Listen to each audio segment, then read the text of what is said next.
So here's something that might surprise you. Psychology, this field that we now think of as obviously scientific, obviously important, obviously real, it almost didn't happen. For most of human history, the idea that you could study the mind, the way you study stars or chemicals or the bones of the body, would have sounded, honestly, a little ridiculous. The mind was the province of philosophers and priests. It was something you debated over wine, not something you measured with instruments. And the story of how that changed, how we went from vague philosophizing about the soul to actually running experiments on human thought and behavior, that story is one of the most fascinating, messy, contentious journeys in all of science, and tonight we're going to walk through it. Slowly. No rush at all. Let's start way back. And I mean way back, because people have been trying to understand why we think and feel and act the way we do for as long as there have been people.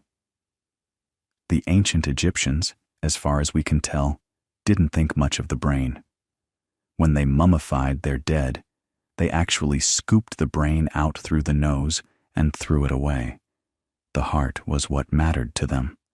The heart was where thought lived, where the self resided. And that might sound strange to us now, but think about it. When you're scared, where do you feel it? Your chest. When you're in love, your chest. When you're heartbroken, there's a reason we call it that. The Egyptians were paying attention to their experience, and their experience told them the heart was the center of everything. The Greeks, though, started to push things in a different direction. Hippocrates, around 400 BCE, argued that the brain was the organ of sensation and thought, not the heart, the brain. And this was genuinely controversial. Aristotle, who came along a few decades later and was arguably the most influential thinker in Western history, disagreed. Aristotle thought the heart was the seat of intelligence and that the brain was basically a cooling system for the blood, like a radiator. Now, Aristotle was brilliant, staggeringly brilliant, about a lot of things. But on this one, he was just wrong, and it took centuries to fully sort that out. But here's what's interesting about the Greeks for our purposes. They weren't just asking, where does thinking happen? They were asking deeper questions. Why do people behave differently from one another? Why do some people get angry easily while others stay calm? Why do we dream? Why do we forget things? Plato had this beautiful metaphor. He described the soul as a charioteer trying to control two horses, one noble and one wild. The noble horse represents our rational desires, our better angels. The wild horse represents our appetites, our passions, the parts of us that want what they want regardless of consequences. And the charioteer, reason, has to somehow keep both horses moving in the same direction. Now, if that sounds familiar, it should. Because about 2,300 years later, Sigmund Freud would describe something remarkably similar with his model of the ID, the ego, and the superego. The wild horse is the id. The charioteer is the ego. The noble horse maps loosely onto the superego. Plato got there first, in a sense. But there's a crucial difference, and it's the difference that defines psychology as a science rather than philosophy. Plato was reasoning from first principles. He was thinking about what the mind must be like. Freud, whatever you think of his specific ideas, and we'll get into that, was at least trying to build his model from clinical observation, from sitting with actual patients and listening to what they said.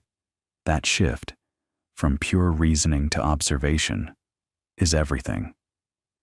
But it took a very, very long time to happen. For roughly 2,000 years after the Greeks, the Western understanding of the mind didn't advance all that much. The Roman physician Galen did important work on the nervous system, identifying that nerves carried signals and that damaging specific parts of the brain produced specific deficits. That was genuinely important empirical work. But then the medieval period settled in, and in Europe at least, questions about the mind became tangled up with questions about the soul, which meant they became the territory of the church. And the church had answers already. The soul was immortal, it was given by God, and its workings were ultimately a matter of theology, not investigation. If someone behaved strangely, the explanations available were spiritual ones: demonic possession, divine punishment, moral failing. This isn't to say medieval thinkers were stupid. They weren't. Some of them were extraordinarily sophisticated. But the framework they were working within didn't leave much room for what we'd recognize as psychological inquiry. Meanwhile, in the Islamic world, scholars were doing remarkable work that often gets overlooked in Western tellings of this story. A Persian physician named Rahazis, his full name was Muhammad ibn Zakaria al-Razi, was writing about mental illness with startling modernity in the 9th and 10th centuries. He described what we'd now call psychotherapy, talking with patients about their problems and trying to change their thinking patterns. He ran a hospital ward specifically for mentally ill patients in Baghdad, treating them with a combination of medicine, baths, and what we'd now call cognitive techniques. This was around 900 CE. Europe wouldn't catch up to that level of humane, systematic treatment of mental illness for another 800 or 900 years. Let that sink in for a moment. But anyway, the point is that for most of human history, understanding the mind was a philosophical project, not a scientific one. And the shift, the real shift, started during the Enlightenment, and it started with a question that might seem abstract, but turns out to be absolutely foundational.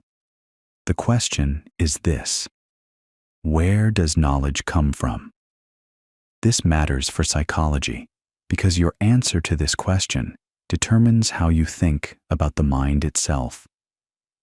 If knowledge comes from reason alone, if the mind can figure things out just by thinking hard enough, without needing to look at the world, then the mind is one kind of thing. But if knowledge comes from experience, from sensation, from interacting with the world, then the mind is a different kind of thing. It's a thing shaped by what happens to it. And if it's shaped by what happens to it, then you can study those shaping processes. You can do experiments. The rationalists, led by René Descartes in the 17th century, took the first position. Descartes is famous for, "I think, therefore I am." But for psychology, his more important contribution was his radical separation of mind and body. He said the body is a machine. It operates according to physical laws. It can be studied. It's made of matter. But the mind, the soul, is something entirely different. It's non-physical. It interacts with the body through the pineal gland, this tiny structure deep in the brain, but it's not itself physical. This is called dualism, and it's one of those ideas that seems intuitive. Of course, my mind feels different from my body, but creates enormous problems if you want to study the mind scientifically. Because if the mind isn't physical, how do you measure it? How do you run experiments on it? What instruments do you use? The empiricists, on the other hand, thinkers like John Locke, David Hume, George Berkeley, argued that the mind starts as a blank slate. Locke's famous phrase was, tabula rasa. Everything you know, everything you think, every concept you have, comes from experience. The mind is built by sensation and reflection. And this is a radically different starting point, because it means the mind is something that develops, something that's constructed by the world acting on it. And if that's true, then you can study how that construction works. You can investigate the laws of association, how one idea connects to another, how experiences build up into complex thoughts. Here's what's really clever about the empiricist position, even though they didn't fully realize it at the time. If the mind is built from experience, then different experiences should build different minds. Which means individual differences aren't just random variation or moral character. They're the predictable result of different histories of experience. That idea, when you follow it all the way through, leads you straight to modern psychology. It leads to questions about child development, about learning, about how trauma shapes people, about why your personality is different from your siblings, even though you grew up in the same house. But we're getting ahead of ourselves. The empiricists laid the philosophical groundwork, but philosophy alone wasn't going to create psychology. For that, you needed something else. You needed people willing to actually measure the mind. And the first person who really, truly did that, the person who's usually credited with founding psychology as an experimental science, was a German physiologist named Wilhelm Wundt.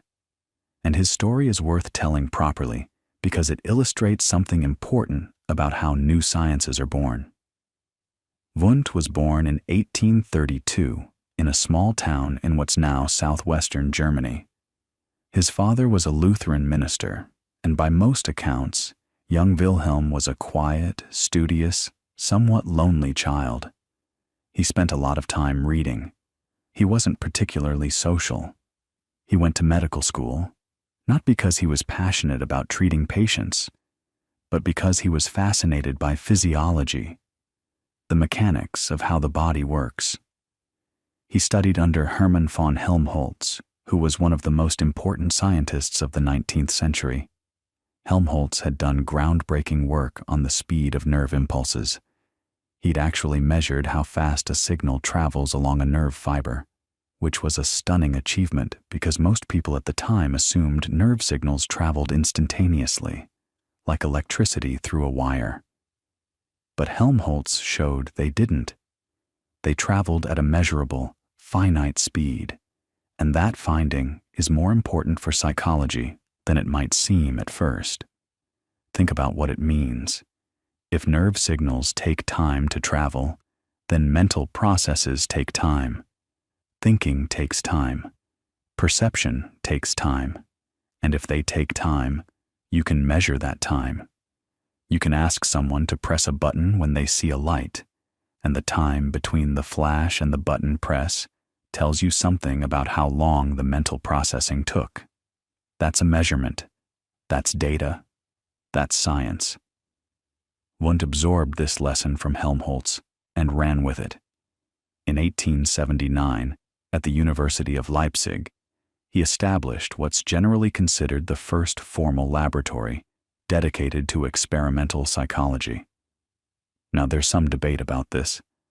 Other researchers were doing psychological experiments around the same time, but Wundt's lab was the first to be officially recognized as such, and it became a magnet for students from all over the world. Young scholars came to Leipzig to learn how to do psychology as a science, and then they went back to their home countries and set up their own labs. It was like a franchise operation for a new way of thinking about the mind. What did they actually do in Wundt's lab? Well, the primary method was something called introspection. But it wasn't the casual kind of introspection you might be imagining. It wasn't just sitting around thinking about your feelings. Wundt's introspection was rigorous and controlled. A trained observer would be presented with a stimulus, a sound, a light, a weight, and would report their immediate conscious experience in precise, systematic terms. Not, "That was nice," or "I liked that." More like, I experienced a sensation of moderate brightness with a slightly warm quality. The goal was to break conscious experience down into its basic elements, the way a chemist breaks compounds into elements. Wundt called this approach voluntarism, though it's often grouped under the broader label of structuralism, a term more closely associated with his student Edward Titchener. And here's where it gets interesting, because this approach, breaking the mind into its smallest pieces, immediately ran into problems, serious problems that would fracture the young science of psychology into competing schools of thought that would argue with each other for decades. The trouble with introspection, even the rigorous kind, is that different observers reported different things. You'd show two trained observers the same stimulus, and they'd give you different descriptions of their inner experience. And there was no way to check who was right, because the whole point was that you were studying private, internal experience. If I say the tone sounded warm to me, and you say it sounded cool, who's correct? There's no thermometer for subjective experience. This problem, how do you study something that only one person can access, is arguably the deepest problem in all of psychology. And in a sense, the entire history of the field is a series of different attempts to solve it or get around it. Some people tried to study only the parts of mental life that could be measured objectively. Some people tried to ignore internal experience altogether and focus only on behavior.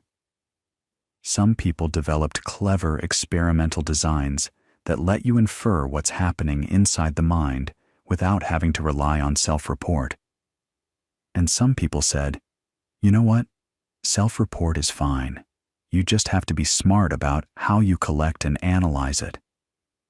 Each of those approaches became a major school of psychological thought, and each of them contributed something real and lasting. But before we get to those competing schools, there's another thread we need to pick up, because it was developing at the same time as Wundt's laboratory work, and it would prove just as important. While Wundt was in Leipzig trying to analyze the structure of normal conscious experience, a neurologist in Paris was dealing with something much stranger. His name was Jean-Martin Charcot, and he was working at the Salpêtrière hospital, and the patients he was seeing were displaying symptoms that made no medical sense at all. Women who were suddenly paralyzed in one arm, but had no nerve damage. Patients who couldn't see but whose eyes were perfectly healthy. People who had seizures that looked exactly like epilepsy, but weren't epilepsy. The condition was called hysteria, a term we don't use anymore for good reason, but at the time it was a genuine medical mystery. And Charcot, who was a meticulous clinician and a gifted showman, he used to give dramatic public demonstrations of his patients' symptoms, became convinced that these were real conditions with real causes, not just people faking it. The cause, he believed, was psychological. Something in the mind was producing physical symptoms. And to demonstrate this, he used a technique that was controversial then, and remains fascinating now. He used hypnosis. That was the technique. Charcot used hypnosis on his patients at the Salpêtrière, and what he found was remarkable. Under hypnosis, he could actually reproduce the symptoms. He could suggest to a patient that her arm was paralyzed, and it would become paralyzed in exactly the same way it had been paralyzed when she first came to him. And then he could suggest that the paralysis was gone, and it would lift. Think about what that means for a moment. Here's a woman whose arm doesn't work. There's no nerve damage, no muscle damage, no injury of any kind. And yet the arm genuinely does not move. It's not that she's pretending. Charcot was very clear about this. The paralysis is real. The cause just isn't physical. It's somewhere in the mind. And hypnosis, this strange trance-like state that most serious scientists at the time dismissed as carnival nonsense, could both create and remove the symptom. That's wild. That's genuinely wild. Because what it tells you is that the mind has the power to shut down a perfectly healthy limb. The brain is sending signals, the nerves are intact, the muscles are fine, but something at the level of psychological experience is blocking the whole system.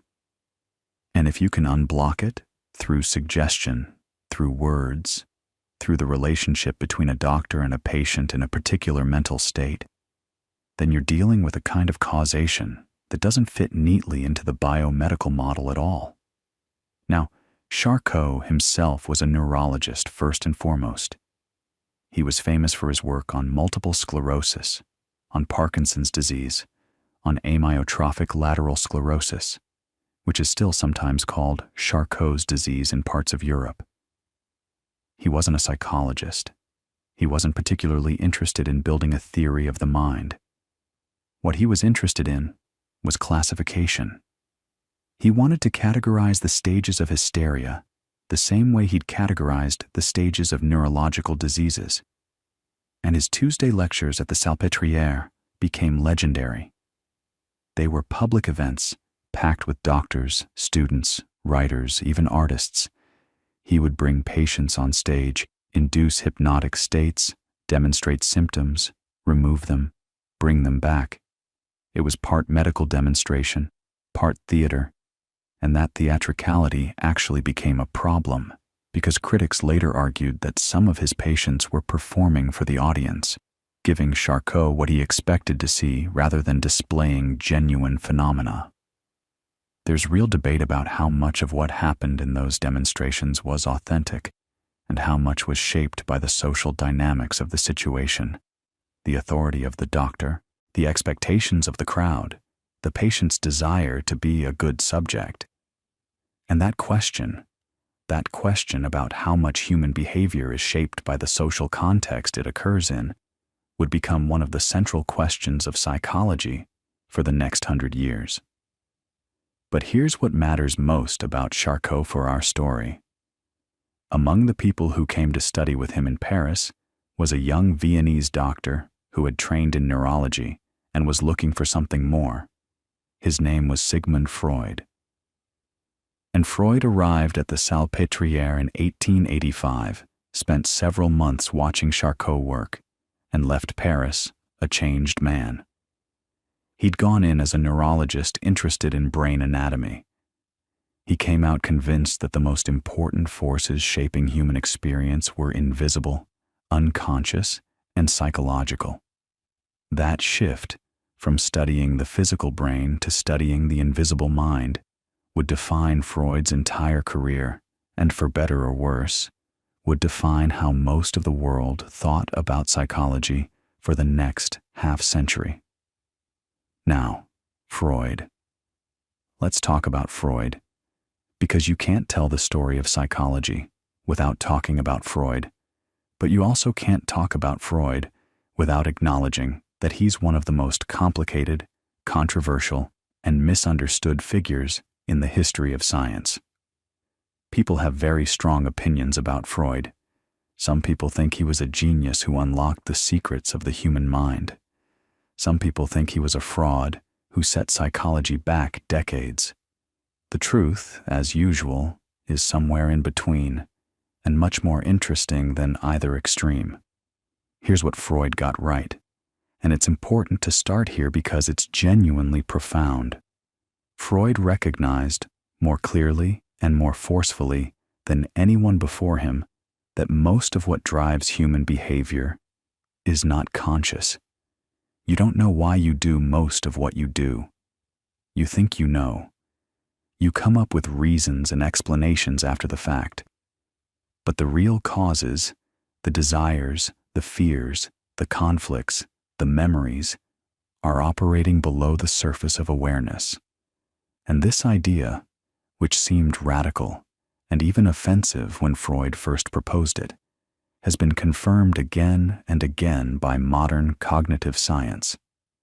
We now have enormous amounts of experimental evidence showing that unconscious processes influence perception, memory, decision-making, emotional responses, social judgments, basically everything.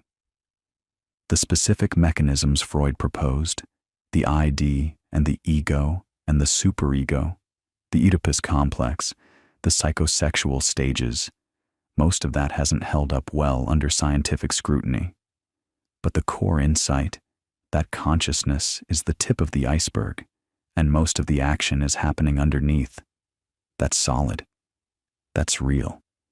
And Freud was the one who planted that flag. So, how did he get there?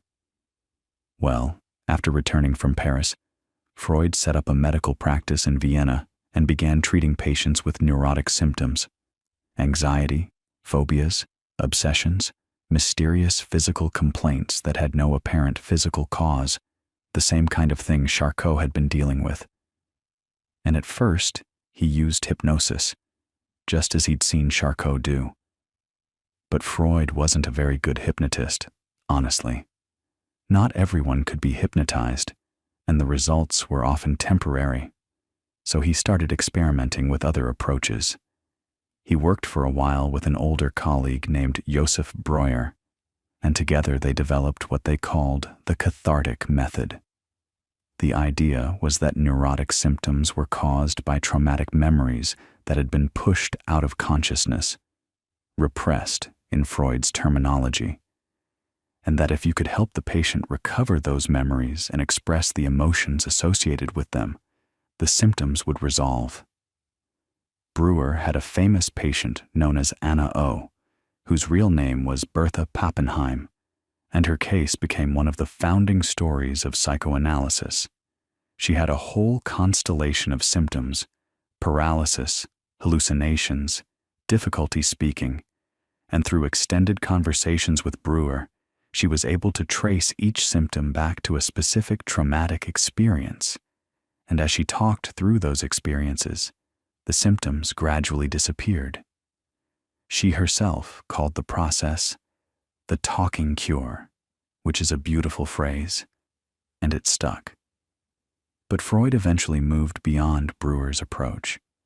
He dropped hypnosis almost entirely and developed what became his signature technique: free association. The idea is deceptively simple. The patient lies on a couch. And yes, the couch is real. It was in Freud's office at Berggasse 19 in Vienna. You can still see it in the Freud Museum in London, where it ended up after he fled the Nazis in 1938. The patient lies on the couch, and the analyst sits behind them, out of sight, and the patient is instructed to say whatever comes to mind. Whatever. No filtering, no editing, no trying to be logical or coherent. Just let the thoughts flow. And Freud's insight was that the patterns in this free-flowing speech, the hesitations, the sudden topic changes, the things the patient kept coming back to, the things they avoided, these patterns revealed the unconscious conflicts that were causing the symptoms, the places where speech broke down, where the patient got stuck or changed the subject or suddenly couldn't remember what they were about to say. Those were the places where repressed material was trying to surface and being pushed back down. Freud called these moments resistance, and he saw them as signposts pointing toward the real problem. And this is where it gets really interesting, because Freud built an entire model of the mind around these clinical observations. He proposed that the mind has layers. There's the conscious mind, which is everything you're aware of right now. There's the preconscious, which is stuff you're not thinking about at this moment, but could easily bring to mind, like what you had for breakfast, or your phone number. And then there's the unconscious, which is the vast reservoir of thoughts, memories, desires, and impulses that you can't access directly, that are actively kept out of awareness because they're too threatening, too painful, too socially unacceptable. And the unconscious doesn't just sit there quietly. It's dynamic. It's constantly trying to express itself through dreams, through slips of the tongue, through neurotic symptoms, through the strange, irrational things people do that they can't explain. Now, the thing about Freud is that he was a brilliant writer. Genuinely brilliant.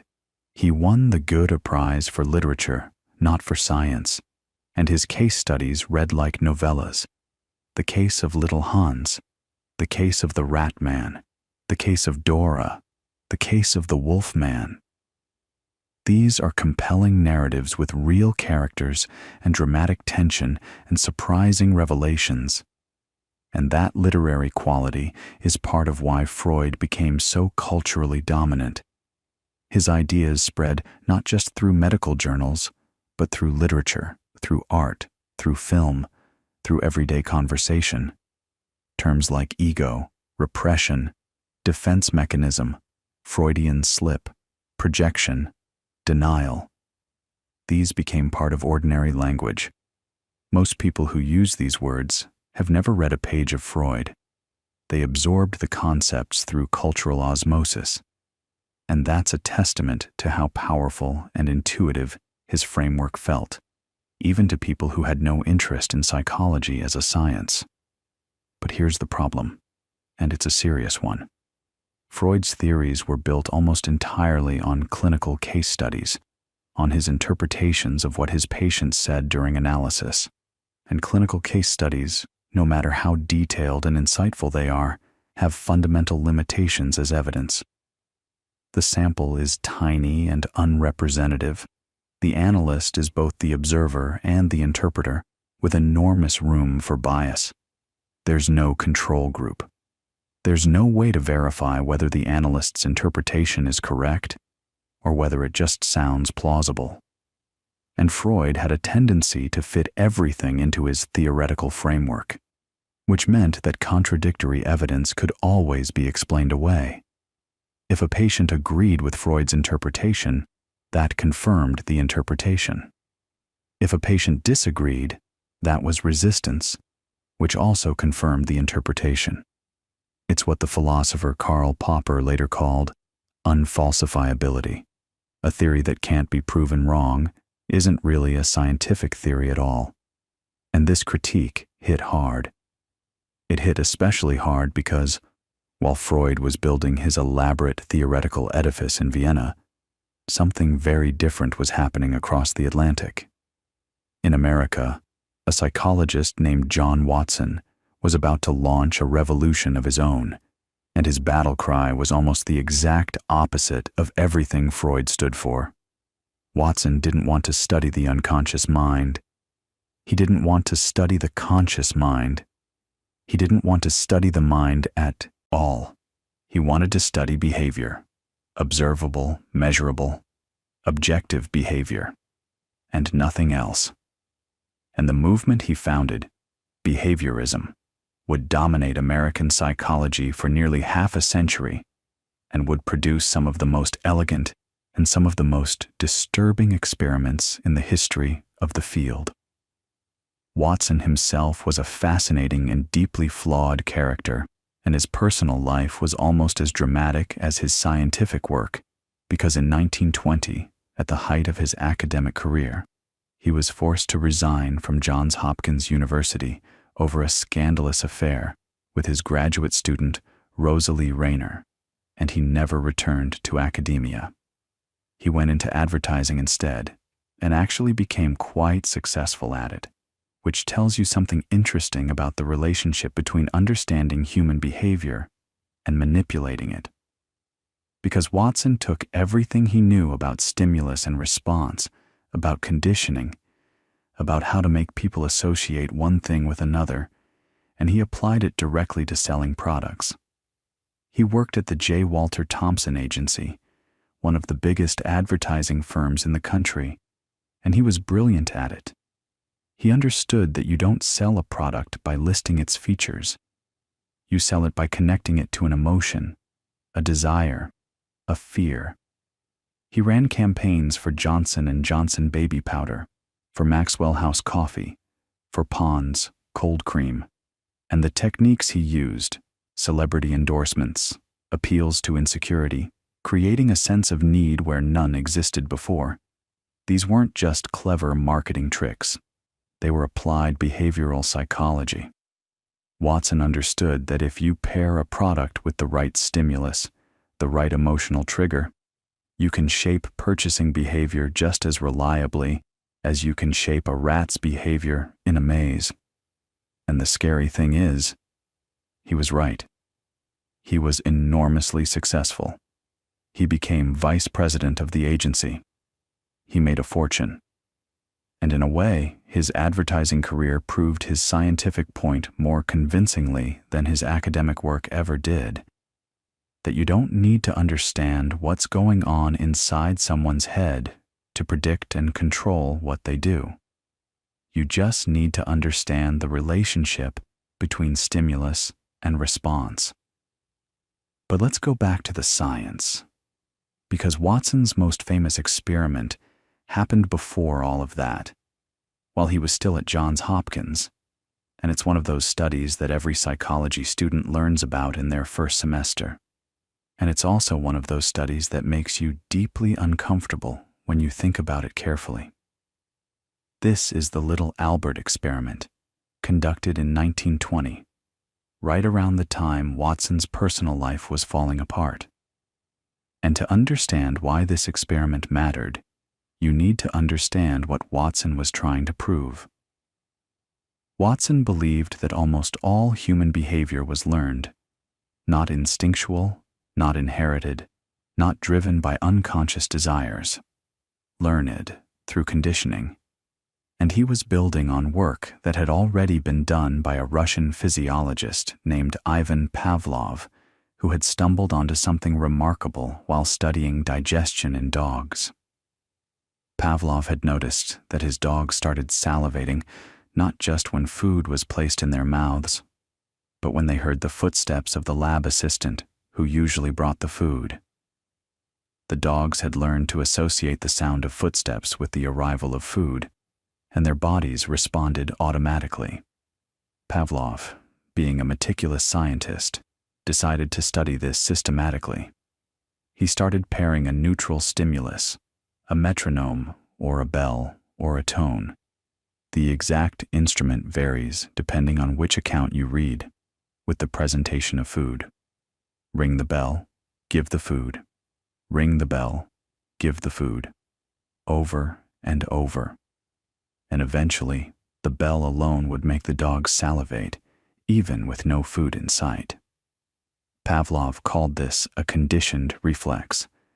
The dog had learned a new automatic response, and this was a huge deal, because it showed that reflexive, involuntary behaviors, things that seem completely hardwired, could actually be shaped by experience. Now, Watson looked at Pavlov's work and thought, if you can condition a reflex in a dog, can you condition an emotion in a human being?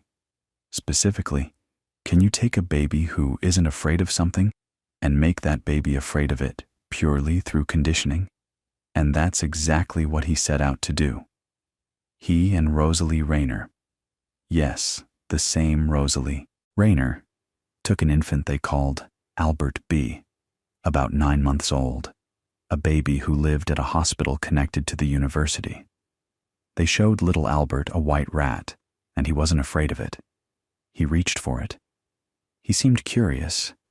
Then they did something that, by today's ethical standards, is pretty hard to justify. Every time Albert reached for the rat, Watson would stand behind the baby and strike a steel bar with a hammer, making a sudden, loud, frightening noise. Albert would startle, cry, show obvious distress. And after just a few pairings, the rat appearing, followed by the terrifying bang, Albert began to cry and try to crawl away the moment he saw the rat, even without the noise. He had been conditioned to fear something he had previously been perfectly comfortable with. And here's what made it even more striking. The fear generalized.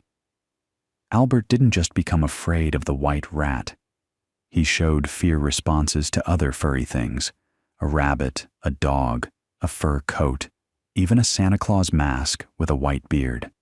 The conditioned fear had spread to anything that resembled the original stimulus. Watson saw this as powerful evidence for his view that emotions even something as primal as fear, are not innate responses to specific things, but are learned through association. And in one sense, he was right. The experiment did demonstrate classical conditioning in a human infant. But there are so many problems with this study that it's almost become more famous for its flaws than for its findings. The sample size was 1 baby. 1. There was no control group. The measurements were subjective. Watson and Rayner were the ones judging whether Albert was afraid, and they had every reason to see what they wanted to see. And most troublingly, they never deconditioned Albert. They never undid what they had done.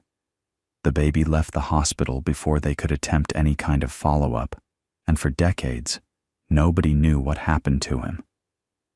Researchers later tried to track down little Albert's real identity, and there have been competing claims. One investigation, published in 2009 by Hall Beck, identified him as Douglas Merritt, who sadly died at age 6 of hydrocephalus. And there's some evidence he may have had neurological impairments even during the experiment, which raises even more ethical questions about whether Watson knew he was experimenting on a child who wasn't neurologically typical.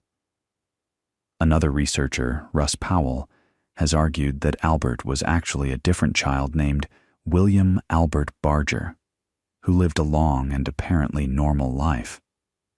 The debate continues, but either way, the experiment reveals something important about early psychology. The ethical guardrails we take for granted today simply didn't exist. There were no institutional review boards, no informed consent requirements for research subjects, no rules about experimenting on children. Watson did what he did because he could, and because he believed the scientific question was important enough to justify it. And this is worth sitting with for a moment, because it's a pattern you'll see again and again in the history of psychology.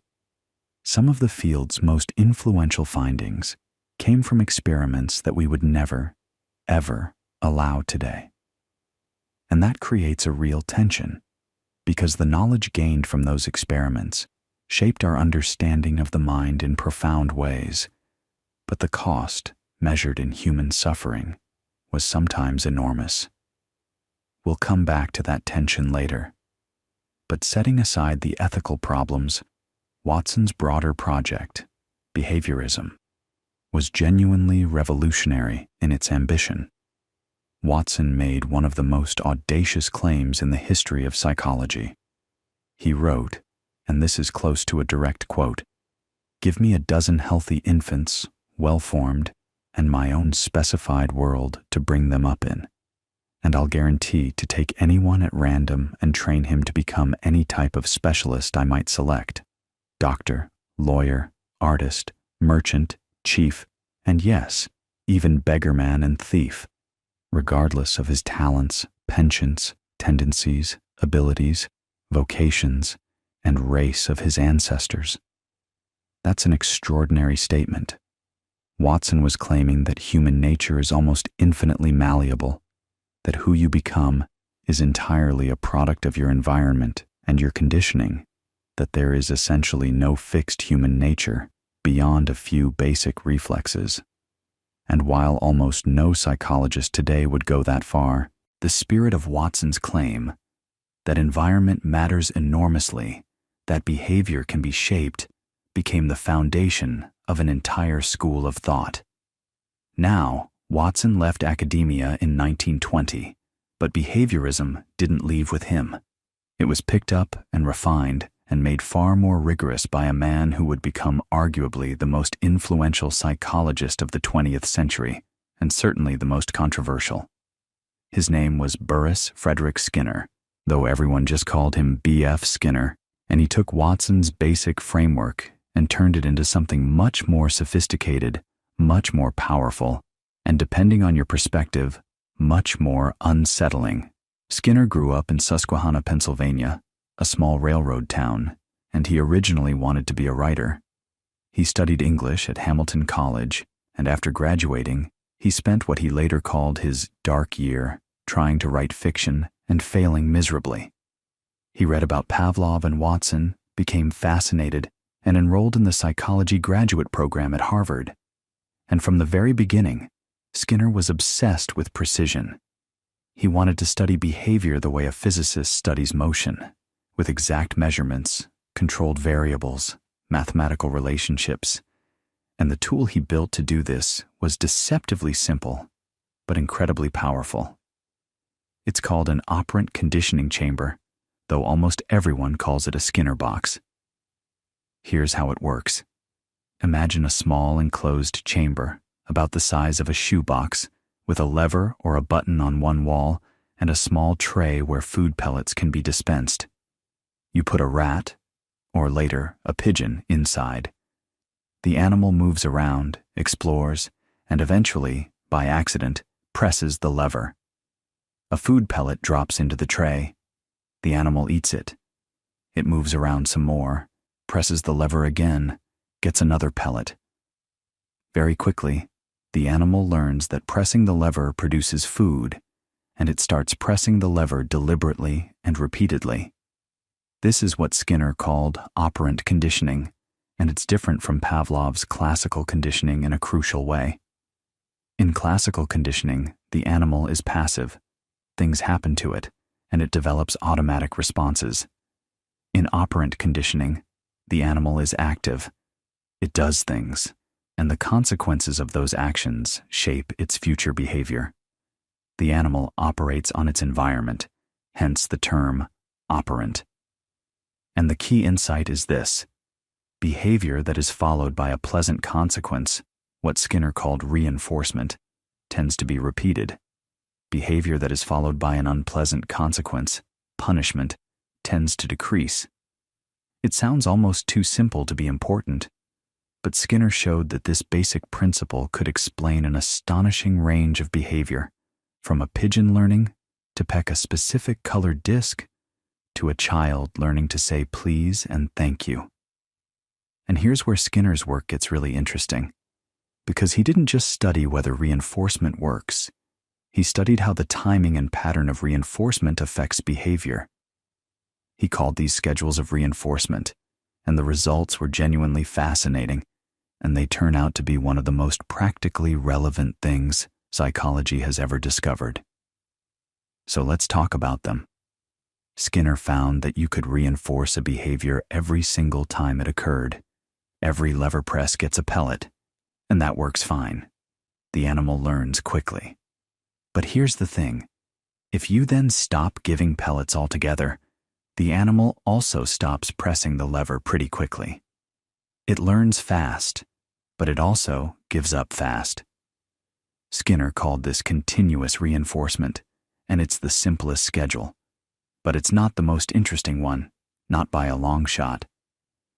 What Skinner discovered is that if you reinforce a behavior only some of the time, not every press, but maybe every fifth press, or on average every 30 seconds, the animal actually becomes more persistent, much more persistent. This is called partial reinforcement, and the effect it produces is one of the most robust findings in all of behavioral psychology. An animal that has been partially reinforced will keep pressing that lever long after the rewards have stopped coming. Way longer than an animal that was reinforced every single time. And if you think about it, that's a little counterintuitive, right? You'd think the animal that got rewarded every time would be the most motivated. But no, it's the animal that got rewarded unpredictably that becomes almost obsessively persistent. Skinner mapped out 4 main schedules of reinforcement, and each one produces a distinctive pattern of behavior. There's fixed ratio, where the reward comes after a set number of responses, say, every 10th lever press. There's variable ratio, where the reward comes after a random number of responses, sometimes after 3 presses, sometimes after 20, averaging out to some number. There's fixed interval, where the reward becomes available after a set amount of time has passed, say, every 2 minutes, regardless of how many times the animal presses in between. And there's variable interval, where the reward becomes available after random time periods. Now, each of these produces a different behavioral signature, and here's where it gets really practical. Fixed ratio schedules produce high, steady rates of responding with a brief pause right after each reward. The animal cranks through its 10 presses, gets its pellet, takes a little breather, then cranks through 10 more. Think about piecework in a factory. You get paid for every 100 widgets you assemble, so you work steadily, take a quick break after each batch and get back to it. But the variable ratio schedule, that's the one that produces the highest, most consistent rate of responding and the most resistance to extinction. The animal just keeps going and going because it never knows which press will be the one that pays off. And this is exactly the principle behind slot machines. Think about that for a second.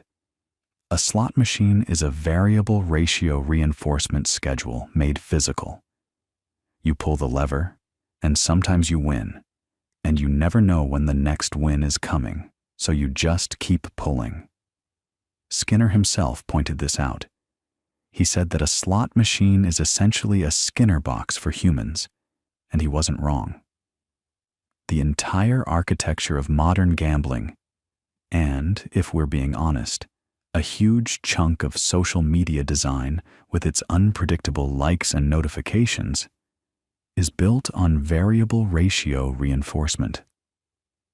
Skinner figured this out with pigeons in the 1940s, and Silicon Valley is still using it to keep you scrolling at 2 in the morning. The fixed interval schedule is interesting too, because it produces what's called a scallop pattern. The animal learns that no matter how much it presses, the reward won't come until a certain time has elapsed, so it slows way down right after getting a reward and then ramps up its pressing as the next reward window approaches. If you've ever noticed that you don't study much right after an exam, but start cramming like crazy as the next one approaches, congratulations. You're exhibiting a fixed interval scallop. Skinner would have smiled at that. So these schedules were powerful, and they gave Skinner an incredibly precise toolkit for predicting and controlling behavior. He could shape complex behaviors through a process he literally called shaping. You don't wait for the animal to perform the complete desired behavior, because it might never do it spontaneously. Instead, you reinforce successive approximations. You want a pigeon to turn in a complete circle? First, you reinforce any slight turn to the left. Then you only reinforce a quarter turn, then a half turn, then a full circle. Step by step, you sculpt the behavior you want. Skinner trained pigeons to play ping pong this way. He trained them to guide missiles during World War II. And yes, that's a real project called Project Pigeon, later renamed Project Orcon. The idea was that pigeons, trained through operant conditioning, would peck at a target image on a screen inside the nose cone of a bomb, and their pecking would adjust the guidance fins. The pigeons actually performed remarkably well in testing. The military never deployed the system. They didn't quite trust putting a live pigeon in charge of a bomb, but the fact that it worked at all tells you something about the power of Skinner's methods. And this is where Skinner's ambitions started to expand beyond the laboratory, and where things got genuinely controversial. Because Skinner wasn't content to study rats and pigeons. He believed that the same principles of operant conditioning that governed animal behavior also governed human behavior. All of it. Not just simple habits, but language, creativity, culture, morality, everything. He laid this out most provocatively in 2 works. The first was a novel, of all things. Remember how Skinner had wanted to be a writer before he became a psychologist? In 1948, he published Walden 2, a utopian novel describing a community designed entirely around behavioral engineering principles. In this fictional community, people are happy, productive, and cooperative because the environment has been carefully designed to reinforce desirable behaviors and extinguish undesirable ones. There's no punishment, no coercion, just thoughtful arrangement of reinforcement contingencies. Children are raised communally using scientific methods. Jealousy, competition, and aggression have been essentially engineered away. The book was polarizing, to put it mildly. Some readers found it inspiring, a vision of a society freed from suffering through science. Others found it deeply disturbing, even totalitarian. Who decides what behaviors are desirable? Who designs the contingencies? Where is freedom in all of this? Where is choice? Skinner's answer to those questions was characteristically blunt. He argued that freedom and choice, as most people understand them, are illusions. You think you're making free choices, but really your behavior is being shaped by reinforcement contingencies all the time. You just don't notice it, because the contingencies are haphazard and unplanned. The difference in Walden 2 is that the contingencies are designed intelligently for human well-being, rather than left to chance. He wasn't trying to take away freedom, he argued. He was pointing out that you never had it in the first place. This idea reached its fullest and most controversial expression in his 1971 book, Beyond Freedom and Dignity, which became a bestseller and landed Skinner on the cover of Time magazine. In it, he argued that concepts like freedom, dignity, and autonomous human agency are prescientific holdovers that actually prevent us from solving our most pressing problems: war, overpopulation, environmental destruction, inequality.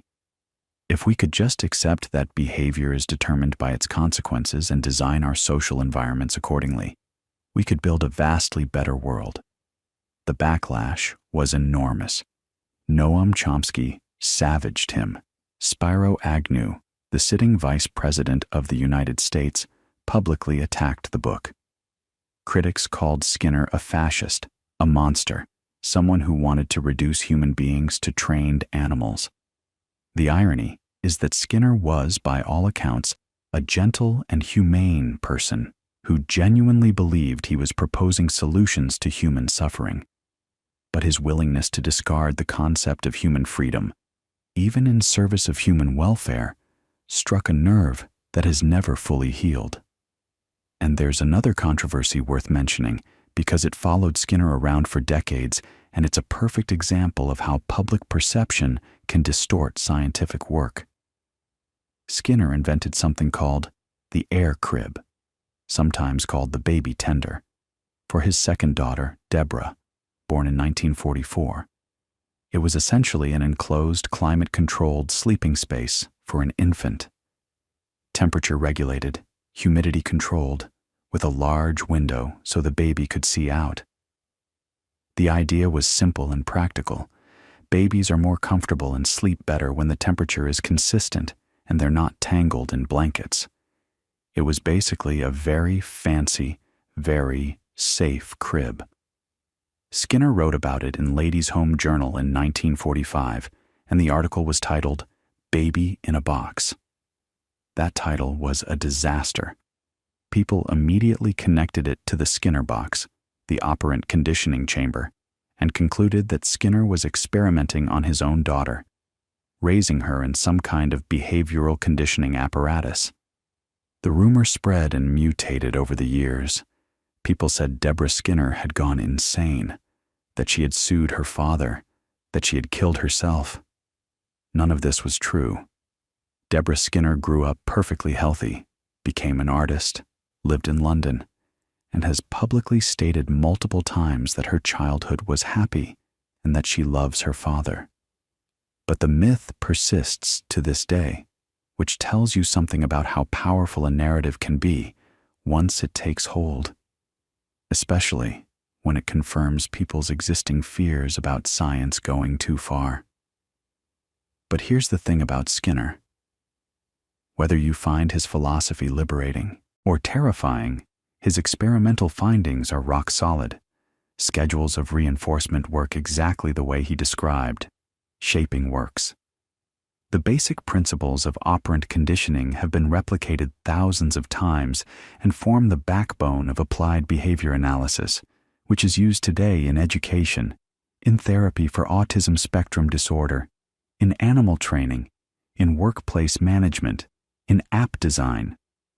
Every time you get a notification on your phone that gives you a little hit of satisfaction, every time a video game gives you a random loot drop, every time a teacher uses a sticker chart, that's Skinner. But even as Skinner was building his behavioral empire in the 40s, 50s, and 60s, cracks were appearing in the behaviorist framework. And they were appearing from an unexpected direction. Because while Skinner was insisting that all you needed to explain behavior was the relationship between an organism and its environment, stimulus, response, reinforcement, other researchers were starting to ask an uncomfortable question. What about what's happening inside the organism's head? What about thinking? What about memory, attention, problem-solving, language? Skinner had essentially declared the mind off limits, a black box you couldn't observe, so you shouldn't try to study it. But a new generation of psychologists was getting restless with that restriction, and they were about to blow the black box wide open. The person who arguably fired the first shot was a young linguist at MIT, and his target was Skinner's most ambitious book, a 1957 work called Verbal Behavior, in which Skinner tried to explain all of human language using operant conditioning principles. The linguist's name was Noam Chomsky, and his review of that book was devastating. Not just a book review, it was a demolition. Published in 1959 in the journal Language, Chomsky's review of verbal behavior ran to over 30 pages and systematically dismantled Skinner's attempt to explain language through reinforcement. And what made it so effective wasn't just that Chomsky disagreed with Skinner. Lots of people disagreed with Skinner. What made it devastating was that Chomsky showed, with meticulous precision, that Skinner's framework simply could not account for the most basic facts about how human language actually works. Here's the core of Chomsky's argument, and it's worth sitting with because it really does change how you think about the mind. Skinner had argued that children learn language the same way a pigeon learns to peck a lever, through reinforcement. A child says, "Mama." The mother smiles and gives attention. The behavior is reinforced. The child says, "Mama," more often. Gradually, through shaping and reinforcement, the child's verbal behavior becomes more and more complex. It sounds plausible on the surface, but Chomsky pointed out something that should have been obvious, but somehow wasn't, at least not to the behaviorists. Children don't just repeat words they've been reinforced for saying. Children produce sentences they have never heard before. A 3-year-old will say something like, "I goed to the store," which is wrong grammatically, but wrong in a very interesting way. No adult ever said, "I go to the store" to that child. No one reinforced that sentence. The child generated it by applying a rule. Past tense means add -ed to the verb, and applying it to an irregular verb where it doesn't work. The child, in other words, is not imitating. The child is creating. The child has internalized an abstract grammatical rule and is using it productively, even in cases where it produces errors. And this is where it gets really interesting. Chomsky argued that this capacity for rule-governed creativity is the defining feature of human language, and it's something that operant conditioning simply cannot explain. You can't get from stimulus-response reinforcement to the ability to generate an infinite number of novel sentences from a finite set of rules. That requires something inside the organism, some kind of internal cognitive machinery that processes, organizes, and generates language according to abstract principles. Chomsky called this the language acquisition device, a hypothetical innate module in the human brain that's pre-wired for the structure of language. He later developed this into what he called universal grammar, the idea that all human languages, despite their surface differences, share a deep underlying structural framework, and that children are born with a sensitivity to this framework that allows them to acquire whatever language they're exposed to with remarkable speed and accuracy. Now, think about what that claim means for behaviorism. Chomsky wasn't just saying Skinner got the details wrong about language. He was saying that the entire behaviorist approach, the insistence that you can explain everything about behavior without talking about internal mental states, was fundamentally inadequate. You need to talk about what's happening inside the head. You need to talk about mental representations, internal rules, cognitive structures. The black box isn't just interesting, it's essential. And Chomsky's review landed at exactly the right moment, because by the late 1950s, dissatisfaction with behaviorism was building from multiple directions at once. It wasn't just linguistics.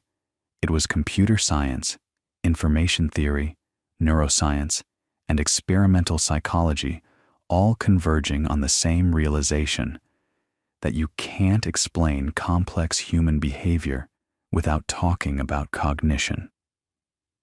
Let me give you another thread that was weaving into this same revolution, because it's one of those stories that shows how ideas from completely different fields can collide and change everything. During World War II, a mathematician and engineer named Claude Shannon was working at Bell Labs on the problem of how to transmit information efficiently over noisy communication channels, telephone lines, radio signals, that kind of thing. In 1948, Shannon published a paper called A Mathematical Theory of Communication, and it essentially invented the field of information theory. Shannon showed that you could quantify information in precise mathematical terms using a unit he called a bit, and that you could analyze any system that processes information, whether it's a telephone wire or a telegraph or potentially a brain, using the same mathematical framework. Now, Shannon wasn't thinking about psychology. He was thinking about engineering problems. But other people immediately saw the implications. If you could think of the brain as an information processing system, something that takes in data, encodes it, stores it, retrieves it, transforms it, and produces output, then suddenly you had a whole new vocabulary for talking about the mind. Not the vague, unfalsifiable vocabulary of Freud, and not the deliberately impoverished vocabulary of Skinner, but a precise, testable, mechanistic vocabulary borrowed from engineering and mathematics. And this is exactly what started happening. In 1956, 3 years before Chomsky's review was even published, there was a symposium at MIT that many historians consider the birthday of cognitive science. It was officially called the Symposium on Information Theory, and on a single day, September 11th, 1956, 3 presentations were given that collectively blew the doors off the behaviorist paradigm. Chomsky presented early work on his generative grammar. Herbert Simon and Alan Newell presented a computer program called The Logic Theorist, which could prove mathematical theorems, essentially a machine that could think, or at least do something that looked an awful lot like thinking. And a young psychologist named George Miller presented a paper that would become one of the most cited in the history of psychology. Its title was The Magical Number 7 plus or minus 2. You've probably heard of this one, even if you don't know the name. Miller's paper was about the limits of human short-term memory, specifically the observation that people can hold about 7 items in working memory at any given time. Sometimes 5, sometimes 9, but averaging around 7. Phone numbers, by the way, were 7 digits for exactly this reason. But here's what was really revolutionary about Miller's paper. It wasn't just the finding, it was the framing. Miller was talking openly, unapologetically, about internal mental processes.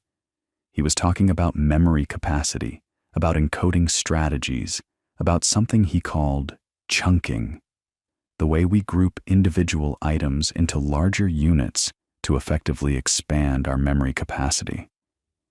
You can remember 7 random letters, but you can also remember 7 words, each of which contains multiple letters, because you've chunked the letters into meaningful units. Miller was treating the mind as an information processing system with measurable properties and definable limits, and he was doing it with rigorous experimental data. This was the cognitive revolution, and it happened fast. Within a decade, the entire center of gravity in academic psychology shifted. Behaviorism didn't disappear. Its experimental findings were too solid for that, and as we talked about, operant conditioning principles are still used everywhere. But the philosophical stance that you should only study observable behavior and never talk about internal mental states, that was finished. The new paradigm was cognitive psychology, and its central metaphor was the computer. The mind is an information processor. It takes in sensory data, encodes it into internal representations, manipulates those representations according to rules and procedures, stores them in memory, retrieves them when needed, and produces behavioral output. The brain is the hardware. The mind is the software. And this metaphor was extraordinarily productive. It opened up entire fields of research that behaviorism had essentially forbidden. Memory. How do we encode, store, and retrieve information? What are the different memory systems? Why do we forget? Attention. How do we select what to process from the overwhelming flood of sensory information hitting us every second? Problem solving. What strategies do we use, and why do some work better than others? Decision making. How do we weigh options and choose between them, and why do we so often choose badly? That last one, why we choose badly, turns out to be one of the most consequential questions cognitive psychology ever asked. And it leads us to 2 psychologists whose work changed not just psychology, but economics, public policy, medicine, and basically any field where humans make decisions. Their names were Daniel Kahneman and Amos Tversky, and their partnership is one of the great intellectual love stories of the 20th century. Kahneman and Tversky met in 1969 at Hebrew University in Jerusalem. Kahneman was a psychologist studying vision and attention, quiet, self-doubting, prone to seeing flaws in his own ideas. Tversky was a mathematical psychologist, brilliant, charismatic, supremely confident, the kind of person who walked into a room and everyone noticed. They were temperamental opposites, and they clicked immediately. The story goes that Tversky gave a guest lecture in one of Kahneman's seminars, presenting research suggesting that people are actually pretty good intuitive statisticians, that our gut feelings about probability are roughly accurate. Kahneman thought this was wrong, and he said so. They argued, and then they started talking, and they didn't stop for years. What emerged from that collaboration was a body of work on what they called heuristics and biases, systematic patterns in the way humans make judgments and decisions that deviate from what strict rationality would predict. And this is where it gets really personal, really relevant to your everyday life. Because these biases aren't exotic quirks that only show up in laboratories. They're operating in your head right now. They were operating in your head when you decided what to eat for dinner, when you evaluated a news headline, when you judged whether a coworker was trustworthy. Here's one of the most famous ones, the availability heuristic. Kahneman and Tversky showed that when people estimate how likely something is, they don't do careful statistical reasoning. Instead, they ask themselves how easily they can think of examples. If examples come to mind quickly and vividly, they judge the event as more likely. This is why people tend to overestimate the risk of dying in a plane crash and underestimate the risk of dying from heart disease. Plane crashes are dramatic, memorable, heavily covered by media, so examples are highly available in memory.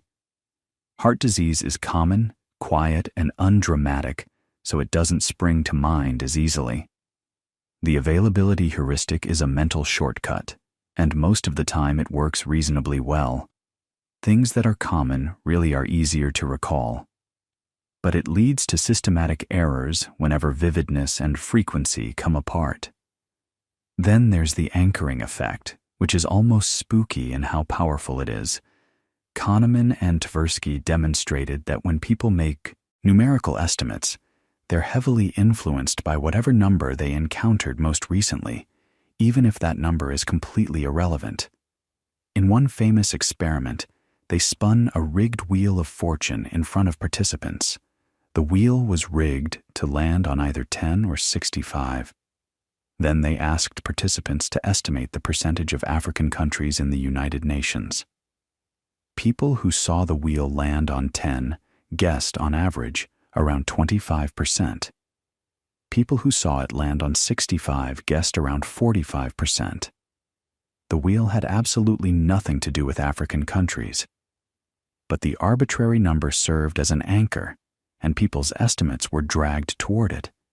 This happens constantly in real life, in salary negotiations, in real estate pricing, in courtroom sentencing.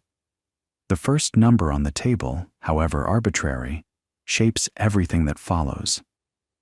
And perhaps the most profound of their findings was what they called prospect theory, published in 1979 in a paper in Econometrica that would eventually help earn Kahneman the Nobel Prize in economics in 2002. Tversky would have shared it, but he died of metastatic melanoma in 1996 at just 59, and the Nobel is not awarded posthumously. Kahneman has said that the prize was as much Tversky's as his own. Prospect theory challenged one of the foundational assumptions of classical economics, the idea that people are rational actors who make decisions by calculating expected utility. What Kahneman and Tversky showed instead was that people evaluate outcomes not in absolute terms, but relative to a reference point, usually their current situation.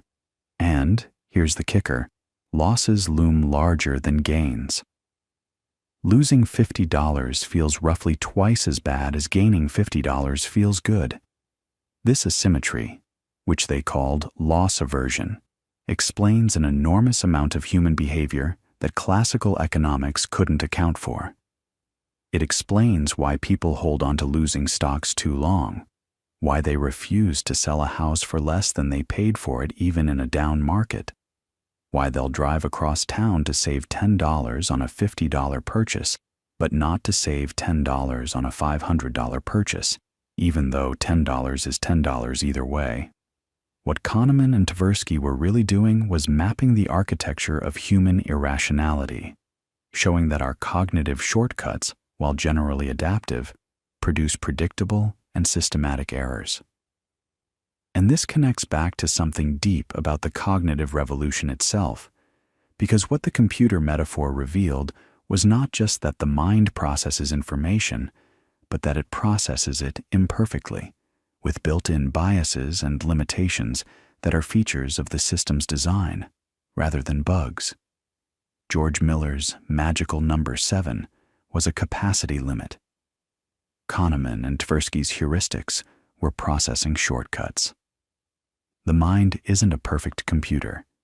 It's a kludgy, evolved, good-enough computer that works remarkably well most of the time, but fails in characteristic ways.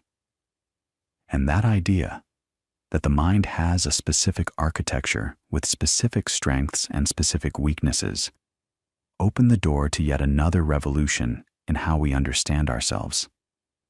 Because once you start asking why the mind is designed this way, why we have these particular biases and not others, why our memory works the way it does, why our emotions feel the way they feel. Once you start asking why questions about the mind's design, you inevitably end up in the territory of evolution. And that brings us to a movement that emerged in the 1980s and 90s that tried to do something genuinely ambitious, to explain the structure of the human mind as a product of natural selection, the same way you'd explain the structure of the human eye or the human hand. The people behind this movement called it evolutionary psychology, and it was both controversial and genuinely exciting. The core idea was deceptively simple, but the implications were enormous. If the human body was shaped by millions of years of natural selection, if our hearts and lungs and immune systems evolved to solve specific survival problems, then why wouldn't our minds have evolved the same way? Why would the brain, of all organs, be the one exception to the logic of evolution? The two people most associated with launching evolutionary psychology as a formal discipline were Leda Cosmides and John Tooby, a married couple working at the University of California, Santa Barbara. Cosmides was trained in cognitive psychology, Tooby in evolutionary biology, and when they started collaborating in the early 1980s, they realized they were asking complementary questions. Tooby wanted to know why humans have the psychology they have. Cosmides wanted to know how the mind actually processes information. Put those two questions together, and you get something powerful. A framework that says, the mind is not a general-purpose computer, but a collection of specialized modules, each one shaped by natural selection to solve a specific adaptive problem that our ancestors faced repeatedly over evolutionary time. Think of it like a Swiss Army knife rather than a single blade. You don't have one all-purpose thinking mechanism. You have a fear module that's really good at detecting threats, especially threats that were common in ancestral environments: snakes, spiders, heights, angry faces. You have a language module, which Chomsky had already argued for. You have modules for detecting cheaters in social exchanges, for navigating kinship relationships, for choosing mates, for forming coalitions. Each one evolved because it solved a problem that directly affected survival or reproduction. And here's where it connects beautifully to what Kahneman and Tversky discovered. Remember those systematic biases: loss aversion, the availability heuristic, anchoring. Evolutionary psychology offered an explanation for why those particular biases exist. Loss aversion makes perfect sense if you're a hunter-gatherer living on the edge of survival. Losing a day's worth of food could kill you. Gaining an extra day's worth of food is nice, but not nearly as consequential. So, a mind that weighs losses more heavily than equivalent gains. That mind survives and reproduces more effectively than one that treats gains and losses symmetrically. The bias isn't a flaw. It's a feature that was adaptive in the environment where it evolved. Same with the availability heuristic, judging how likely something is based on how easily you can think of examples. In a small ancestral group, if you could easily recall instances of someone being attacked by a predator near the river, that was actually really good evidence that the river was dangerous. Your personal experience was a reliable sample of reality. It's only in the modern world, where we're bombarded with vivid news stories about rare events, that the availability heuristic starts to mislead us. We overestimate the risk of plane crashes and shark attacks because those stories are memorable and dramatic, while we underestimate the risk of heart disease and car accidents because those are so common they don't make the news. This is a really important idea, so let me say it another way.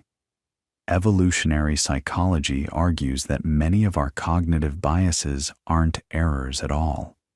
They're solutions to problems that existed in ancestral environments. They feel like errors now because we're running Stone Age software on modern hardware, living in an environment radically different from the one our minds evolved to navigate.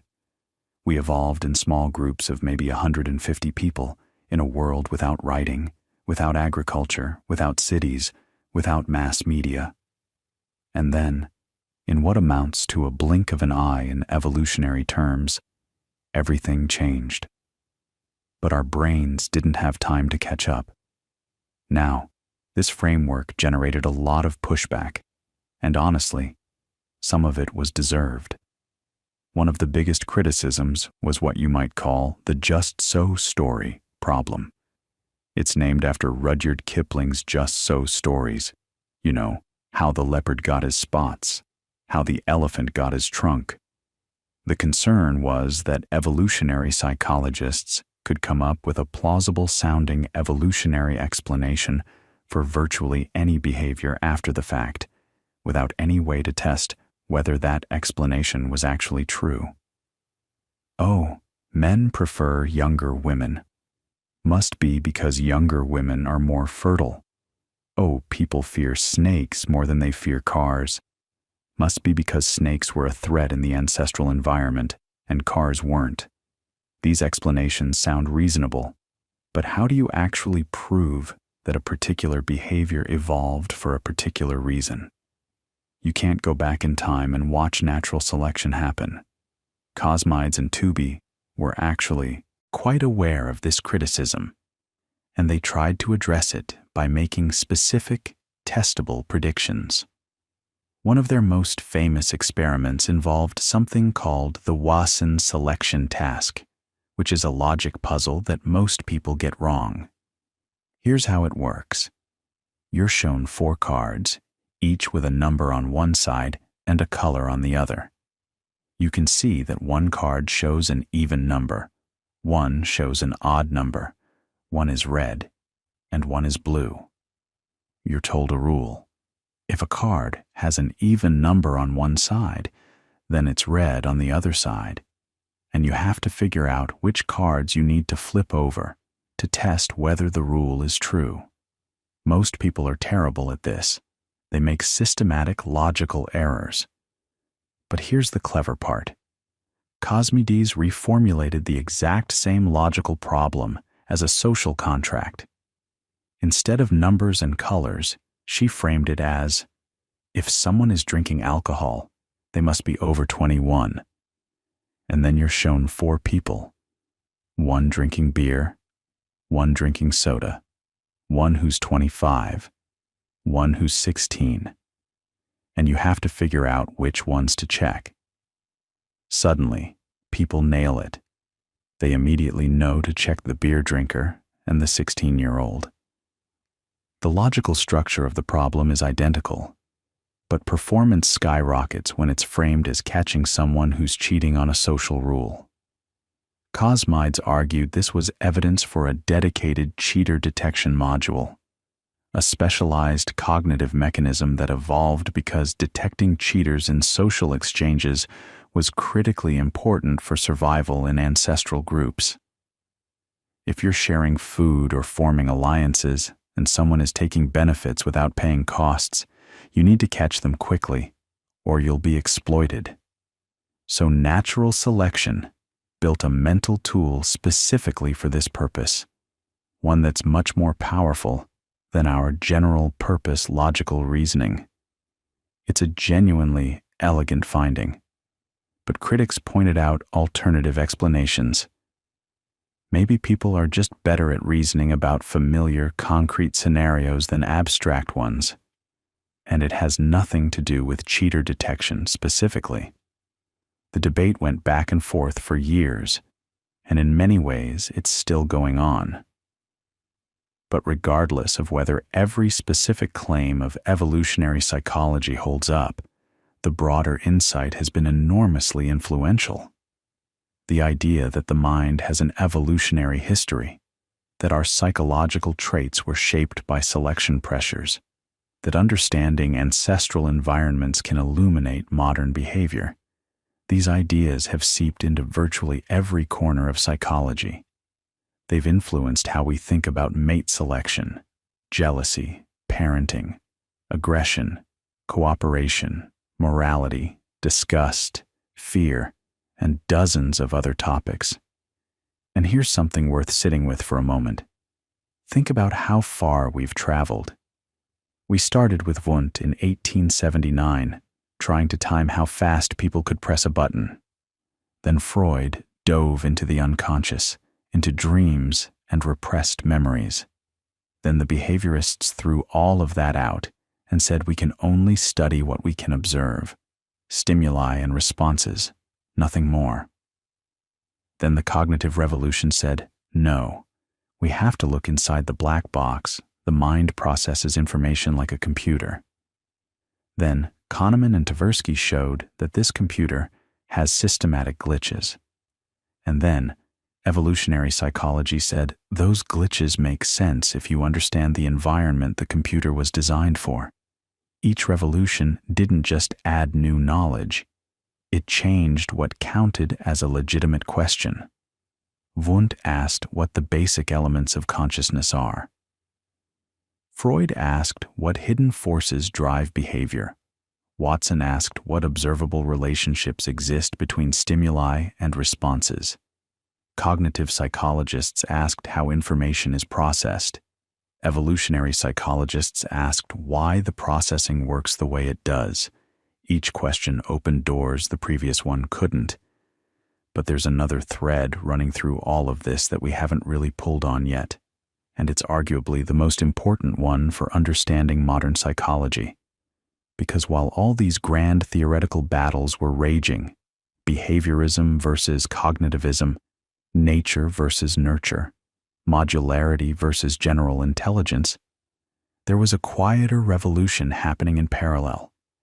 It was less glamorous, less philosophically dramatic, but in many ways, it's had a bigger impact on actual human lives than any of the theories we've talked about. And it has to do with a question that sounds simple, but turns out to be extraordinarily difficult. How do you know if a psychological treatment actually works? This question, the question of evidence-based treatment, brings us to the story of clinical psychology and its long, complicated, sometimes painful journey toward becoming a genuine science. And that story starts with a man named Hans Eysenck, a German-born British psychologist who, in 1952, dropped what might be the most provocative bomb in the history of psychotherapy. He published a paper arguing that psychotherapy, all of it, every kind, was essentially useless. He looked at the available data and claimed that people who received psychotherapy recovered at roughly the same rate as people who received no treatment at all. The neurotic patients just got better on their own, with or without a therapist. Now you can imagine how that went over with the thousands of practicing therapists who had devoted their careers to helping people. Eysenck's methodology was questionable in several ways. His comparison groups weren't well matched. His criteria for recovery were inconsistent, and he was comparing very different types of treatment as if they were all the same thing. But the core challenge he posed was legitimate, and it forced the entire field to confront something uncomfortable. You can't just assume that what you're doing helps people. You have to prove it, and that proof has to come from something more rigorous than a therapist's gut feeling or a patient's grateful testimony. Because here's the thing about the human mind. It's remarkably good at healing itself, at least some of the time. Depression lifts, anxiety fades, grief softens, people adapt, they find new jobs, new relationships, new ways of coping. And if someone happens to be in therapy during that natural recovery, it's incredibly tempting for both the therapist and the patient to credit the therapy. This is what statisticians call regression to the mean. People tend to seek help when they're at their worst, and from their worst, the most likely direction is up. Eysenck, for all his flaws, was essentially pointing at this and saying, "Show me the therapy is doing something beyond what time and natural resilience would accomplish on their own," and the field, to its credit, eventually did. But it took decades, and the path was anything but smooth. One of the first people to take Eysenck's challenge seriously, and to actually do something constructive with it, was a psychiatrist named Aaron Beck. Beck is one of those figures whose story is almost too perfect for the narrative we're building here, because he started out as a committed Freudian. He trained in psychoanalysis. He believed in the unconscious, in dream interpretation, in all of it. And in the late 1950s and early 60s, he set out to do something that would vindicate Freud scientifically. He wanted to test the psychoanalytic theory of depression, specifically Freud's idea that depression is anger turned inward. So Beck designed studies to look for this hidden hostility in depressed patients. And what he found was nothing. Or rather, not what he expected. Instead of buried anger, what he kept noticing in his depressed patients was something much more straightforward. They had distorted thoughts, negative thoughts about themselves, about the world, about the future. And these thoughts weren't buried deep in some unconscious reservoir. They were right there on the surface, running like a constant inner monologue. I'm worthless. Nothing will ever get better. Everything I do fails. Beck called these automatic thoughts, and he noticed something crucial about them. They followed predictable patterns. Depressed people weren't just sad. They were making systematic errors in their thinking. They were overgeneralizing, taking one bad event and concluding that everything was bad. They were catastrophizing, assuming the worst possible outcome.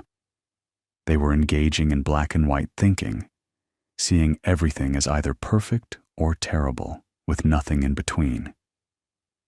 And here's what was revolutionary about Beck's insight.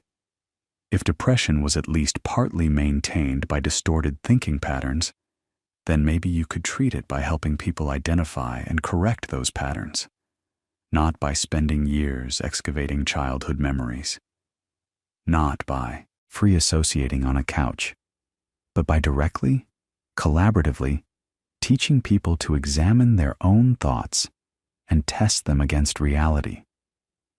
This became cognitive therapy, and later, when it merged with some of the behavioral techniques that had come out of the Skinnerian tradition, things like behavioral activation, where you get depressed people to gradually re-engage with activities they've withdrawn from. It became cognitive behavioral therapy, or CBT. And CBT is, in many ways, the poster child for evidence-based psychological treatment. Now here's why CBT matters so much in the story we're telling. It wasn't just that Beck developed a new therapy. Lots of people develop new therapies. What made CBT different was that Beck, from the very beginning, insisted on testing it rigorously. He ran controlled trials. He compared CBT to medication. He compared it to other forms of therapy. He compared it to placebo conditions. He measured outcomes with standardized instruments. He published the results in peer-reviewed journals. And the results were good. Not miraculous. Nobody was claiming to cure depression overnight. But consistently, reliably good. CBT worked for depression. It worked for anxiety disorders. It worked for panic disorder. It worked for obsessive-compulsive disorder. Over and over, across hundreds of studies in different countries with different populations, CBT showed up as effective. And this matters because it answered Eysenk's challenge. Here, finally, was a psychological treatment that could demonstrate, using the same kinds of rigorous methods that medicine used, that it actually helped people more than the passage of time alone. Think about what that means. For the first time, clinical psychology had something it could point to and say, this isn't just talk. This isn't just a comforting relationship. This is a specific intervention with specific techniques that produces specific, measurable improvements. That's a huge deal. But let's not make this too neat, because the real story is messier and more interesting than Beck invented CBT and it worked and everyone was happy. For one thing, CBT wasn't the only game in town. Around the same time, Beck was developing cognitive therapy. A South African psychiatrist named Joseph Wolpe was pioneering systematic desensitization for phobias, gradually exposing people to the things they feared while keeping them relaxed, essentially using Pavlovian counterconditioning in a clinical setting. And exposure therapy, which grew out of Wolpe's work, turned out to be extraordinarily effective for anxiety disorders. If you're afraid of spiders, the most effective thing you can do, and we have mountains of evidence for this, is to gradually, systematically, with support, expose yourself to spiders. Not talk about why you're afraid of spiders. Not explore your childhood relationship with your mother to find the hidden meaning of spiders. Just encounter spiders in controlled doses until your brain learns that they're not actually dangerous. It sounds almost too simple, and yet it works remarkably well. And then there's the question of what makes therapy work in the first place, which turns out to be one of the most contentious debates in all of clinical psychology.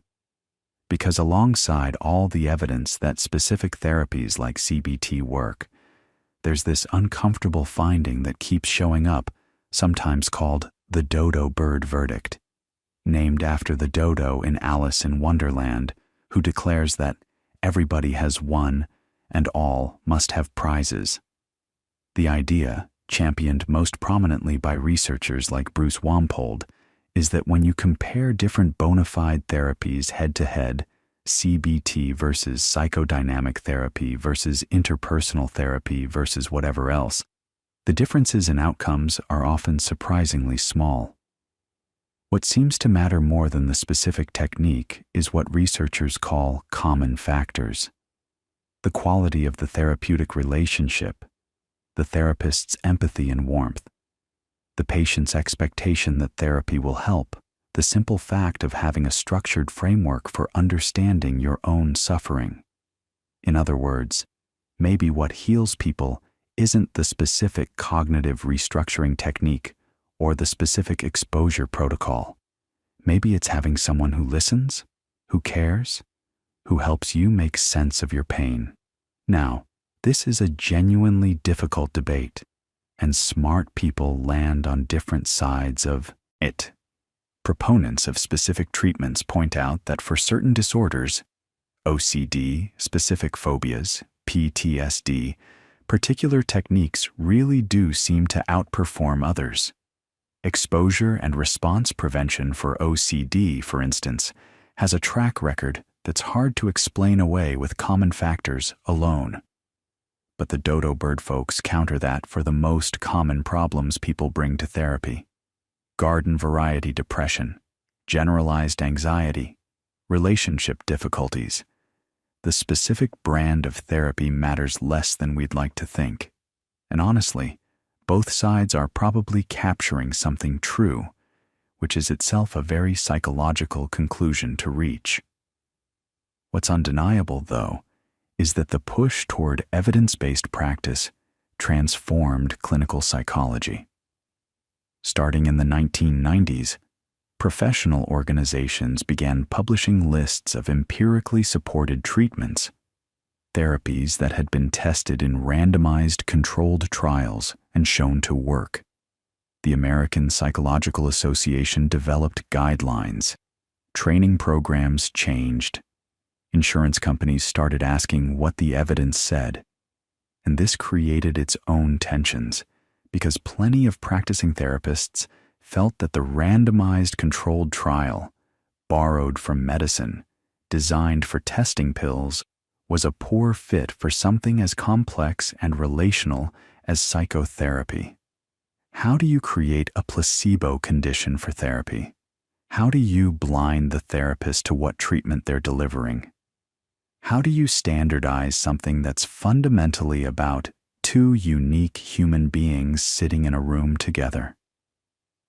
These are real methodological challenges, and they haven't been fully resolved. But the broader trajectory is clear, and it connects back to everything we've been talking about.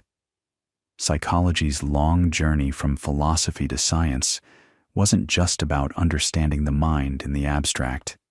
It was about developing treatments that actually help people, and then proving that they help. And that required all the tools we've seen developed along the way. The experimental methods that started with Wundt, the rigorous behaviorist insistence on observable outcomes, the cognitive revolution's willingness to look inside the black box, even the evolutionary perspective's reminder that our minds weren't designed for the modern world. All of those threads feed into how we understand and treat psychological suffering today. And there's one more thread we should pull on before we start to bring all of this together, because it connects the science of the mind to something even more fundamental, the science of the brain itself.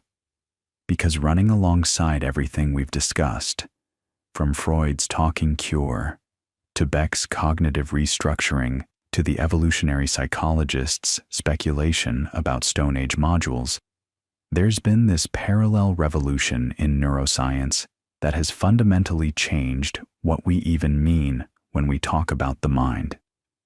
Because for most of psychology's history, the brain was essentially a mystery. You could talk about thoughts, feelings, behaviors, memories, all of that.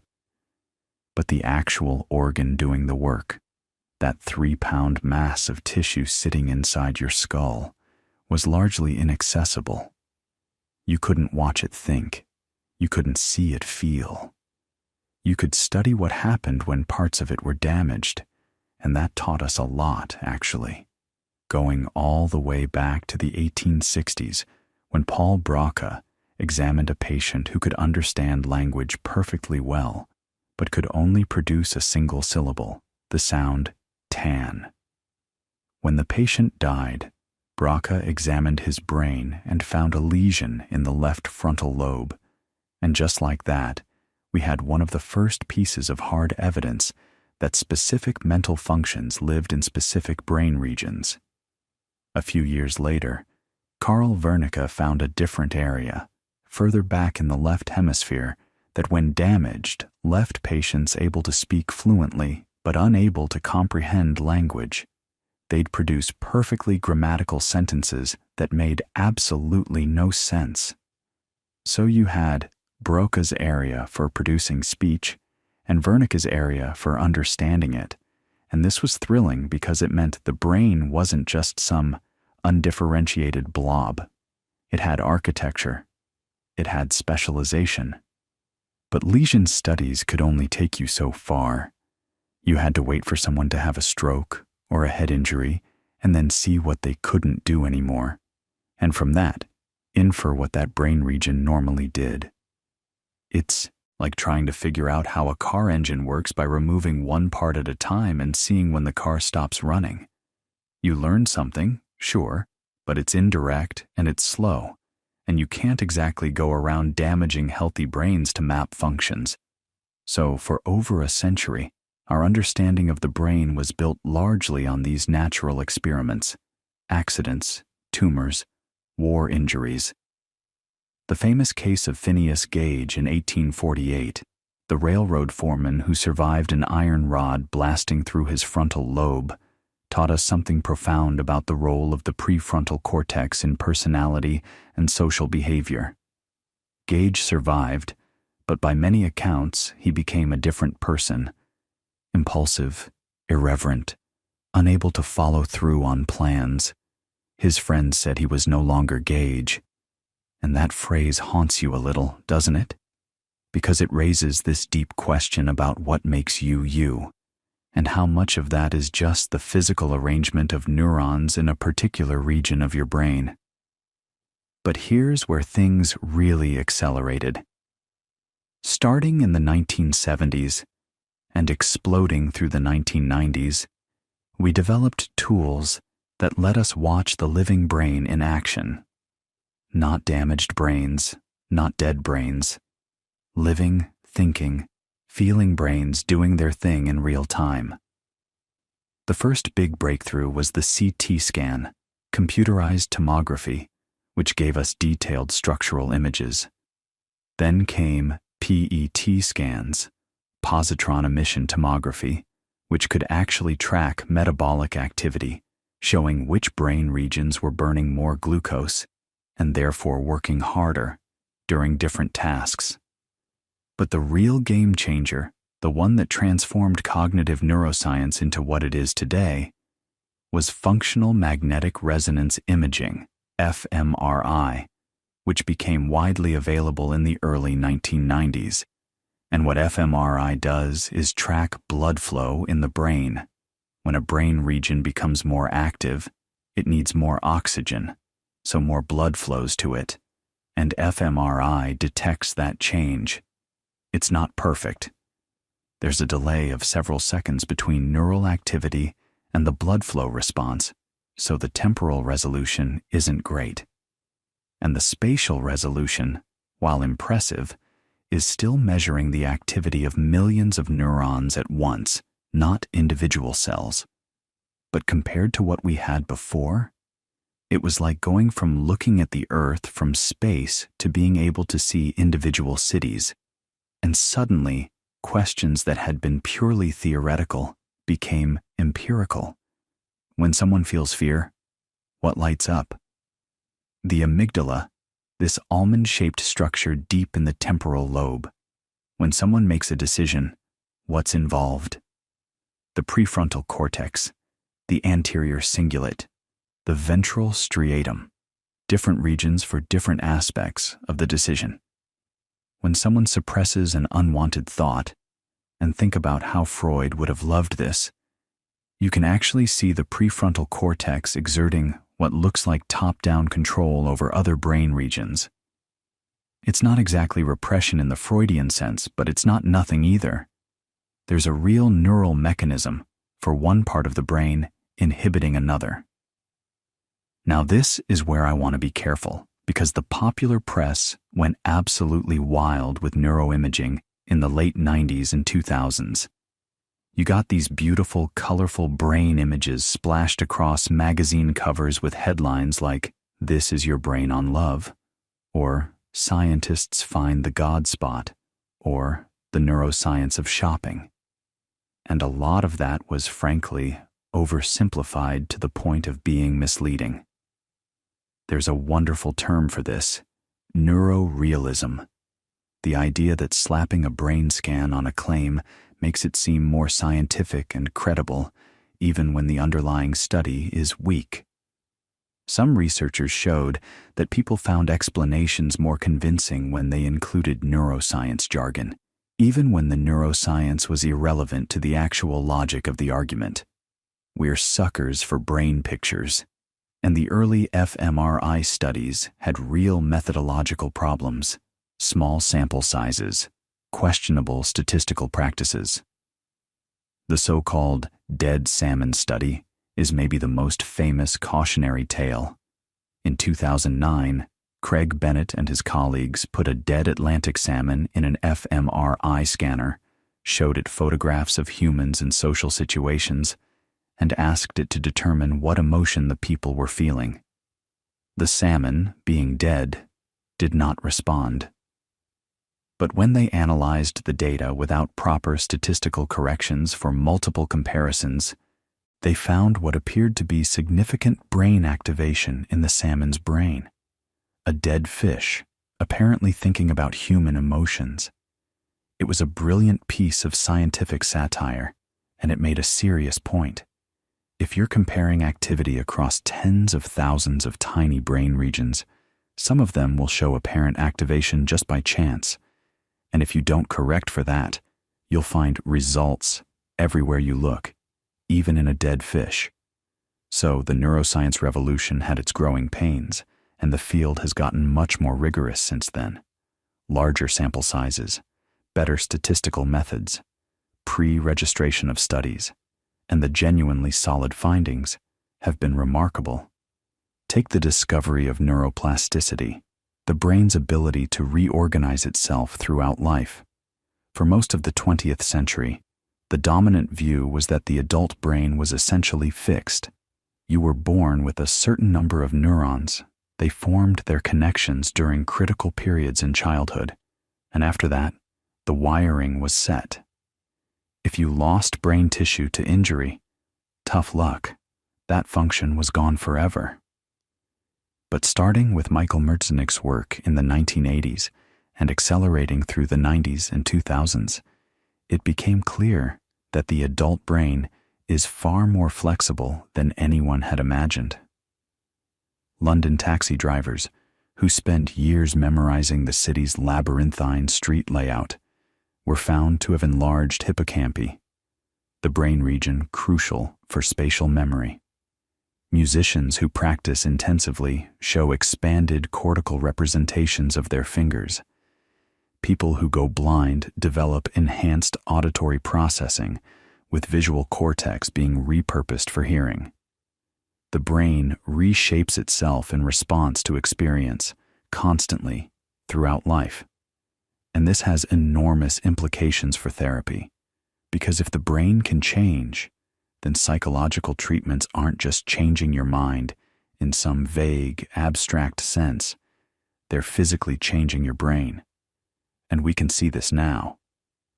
Studies have shown that successful cognitive behavioral therapy for depression is associated with changes in prefrontal cortex and amygdala activity. Effective exposure therapy for phobias changes how the fear circuitry responds. Mindfulness meditation practice is associated with measurable changes in cortical thickness and connectivity. This doesn't mean the therapy works because it changes the brain. That's almost tautological, because everything changes the brain, including eating lunch and watching a sunset. But it does mean that the old divide between biological and psychological treatments is increasingly meaningless. Whether you take a pill that alters your serotonin levels or sit in a room with a therapist who helps you reframe your thinking patterns, you're intervening in the same physical system. The brain is the mind. The mind is the brain. They're not two separate things that somehow interact. They're the same thing described at different levels. And that insight, when you really sit with it, connects back to one of the oldest questions in this entire story. Remember way back at the beginning, when we talked about Descartes and his mind-body dualism. The idea that the mind and the body are fundamentally different kinds of stuff? That the mind is this non-physical thing, a soul or a spirit, that somehow communicates with the physical brain through the pineal gland? Modern neuroscience has essentially dissolved that distinction, not by proving that consciousness doesn't exist or that subjective experience is an illusion, but by showing, over and over, that every mental event we can identify corresponds to a physical event in the brain. Change the brain, change the mind. Change the mind, change the brain. They move together because they are the same process viewed from different angles. Now, does that mean we've solved consciousness? Not even close.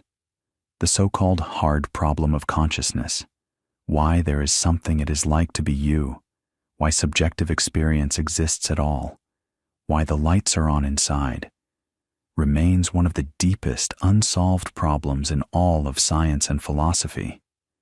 We can map which brain regions are active when you see the color red, but we still can't explain why seeing red feels like something.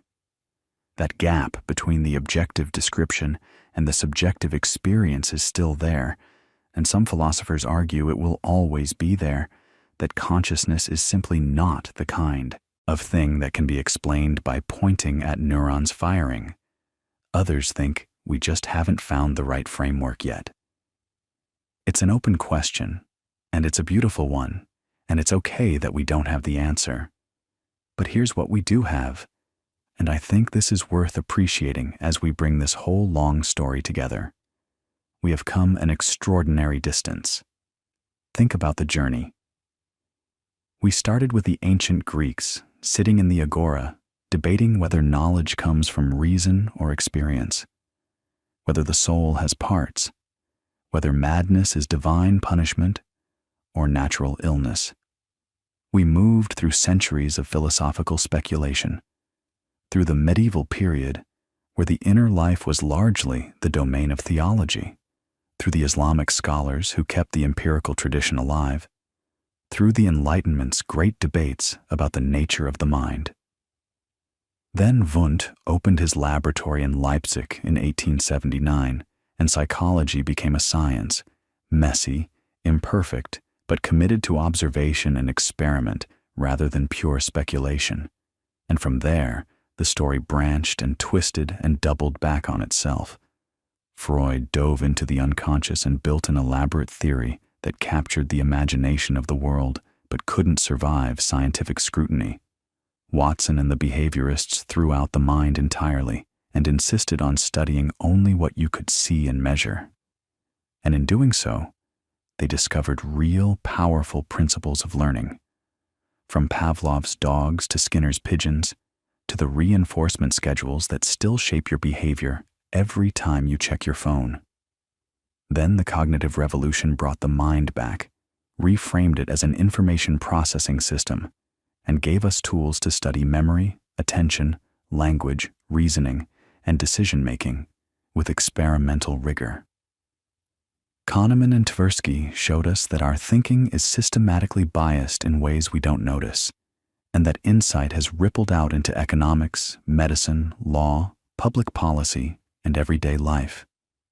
The evolutionary psychologists stepped back even further and asked why our minds work the way they do, connecting psychology to biology and deep time, even if some of their specific claims remain debatable. And on the clinical side, the story is just as rich. Eysenck threw down a challenge, proved that therapy actually works, and the field rose to meet it. Beck developed cognitive therapy by paying close attention to what his patients actually said and thought, rather than what theory told him they should be thinking. Wundt showed that you could treat phobias by systematically pairing the feared object with relaxation. CBT emerged as the most extensively tested psychological treatment in history. The evidence-based practice movement transformed how we evaluate treatments, even as real tensions remain about how to apply the tools of clinical trials to something as deeply human as the therapeutic relationship. And running through all of it, the neuroscience revolution has given us an entirely new way of seeing, literally seeing, what the mind is doing. Not replacing the psychological level of explanation, but enriching it, grounding it, connecting it to the physical organ that makes it all possible.